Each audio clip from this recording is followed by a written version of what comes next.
না বোঝাই বেশি, না বোঝাই বুদ্ধিমানের কাজে। বলুন, কি প্রশ্নটা বলুন। বৃহস্পতি নিচস্থ, মঙ্গল নিচস্থ। অনলাইনে কিসের ব্যবসা করবেন? আরেকবার বলুন, কিসের? মানে ওই আপনার ওই হোম ডেকোরেশনের যে জিনিসপত্র, home delivery, home decoration. Home decoration, হ্যাঁ, বুঝতে পেরেছি, বুঝতে পেরেছি।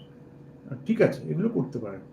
শুধু মেডিসিন, এখন হোম ডেলিভারি সব, মেডিসিন করবেন না, লোহা জাতীয় করবেন না, খাদ্য কিছু করবেন না, এগুলো বাদ দিয়ে সব করতে পারেন। বৃহস্পতি নিচস্থ, মঙ্গল নিচস্থ, এগুলো বাদ দিয়ে সব কিছু করতে পারেন। এগুলো বাদ দিয়ে সব করবেন। আর জীবনে প্রতিষ্ঠা পেতে গেলে বৃহস্পতিকে প্রতিকার করবেন। দুটো ভাইটাল গ্রহ নিচস্থ, একটা হচ্ছে সংসার জীবনের জন্য মঙ্গল, হেলথের জন্য মঙ্গল, দুর্ঘটনার জন্য মঙ্গল, আর কেরিয়ারের